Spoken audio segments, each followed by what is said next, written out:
Assalomu alaykum qadrli kanal obunachilar. Xudo xolasa bitta navbatdagi panjarani ham bitkazdik. Bitta ko'rib baho berib qo'yamiz. Buzdboyev panjaramiz Namanganga o'rnadi. O'shaning uchun juda ham skromniy holatda degan holatda bitta. Juda ham chiroyli chiqdi. Kimga shunaqa xizmatlar kerak bo'lsa aloqaga chiqarasizlar. Ustad Hamjon doim aloqada.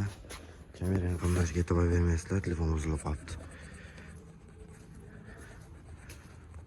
Telefon raqamlarini yozib qoldiraman. Bu panjaraga ketgan materiallar 8 profil ko'rishingiz mumkin. 1.5 va soqqachadan ko'rishingiz mumkin.